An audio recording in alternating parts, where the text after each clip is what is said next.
bienvenue dans cette vidéo concernant le parallélisme et les angles. Nous avons déjà parlé d'angles à côté parallèle lors d'une précédente vidéo.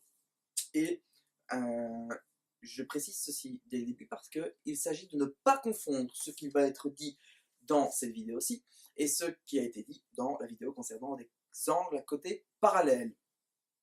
Ce sont tous les deux on va à chaque fois parler du fait d'avoir du parallélisme, d'avoir des angles de même amplitude, mais ce sont deux matières différentes. De la même manière, là où les angles à côté parallèles, il y avait un lien avec les propriétés du parallélogramme, ici, on va parler de toute autre chose. Il y a aussi des histoires de symétrie, mais on parle de toute autre chose, même si parfois dans des exercices, les deux notions sont mélangées. Donc il s'agira vraiment de faire attention lors du CE1D, lorsqu'on te demandera de justifier, parce que tout ça va être utilisé au CE1D pour justifier l'amplitude de deux angles, pour déterminer l'amplitude d'un angle en fonction d'un autre. Il faudra te baser sur des propriétés. Toutes les propriétés, on les voit là maintenant.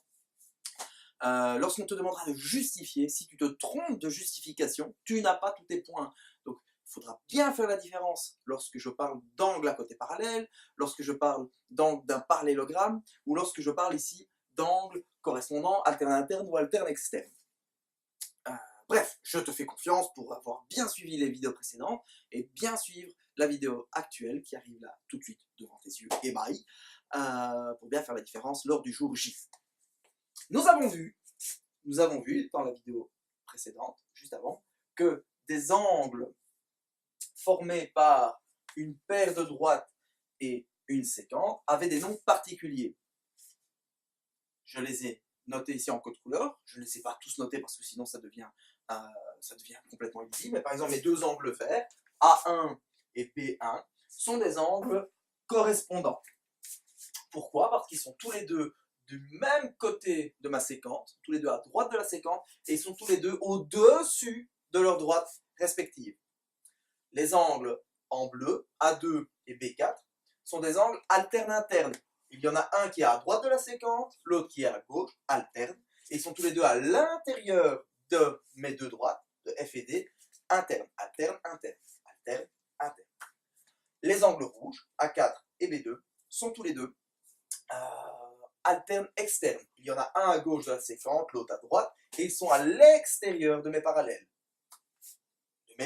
Ici, tu vois, j'ai utilisé le mot parallèle. Pourquoi? Eh bien, tu as bien compris. Ici, maintenant, on va parler du cas particulier où mes deux droites, ma paire de droites, sont deux droites parallèles. Il y a deux manières de lire les choses.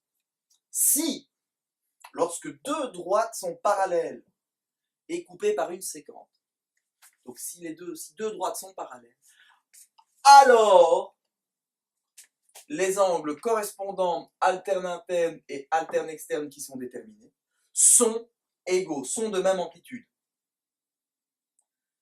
Si les droites sont parallèles, alors les angles sont de même amplitude.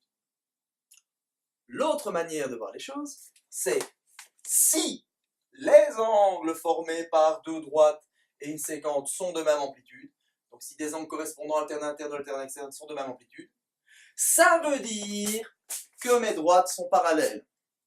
Tu vas me dire que je coupe les cheveux en quatre, que tout ça veut dire c'est la même chose. Non, pas du tout. Tout dépendra lors de l'exercice, les informations que l'on te donne. Si on te dit voici deux droites, pof, voilà une séquente à ces deux droites, et on te dit l'angle A3 et l'angle B3 sont de même amplitude.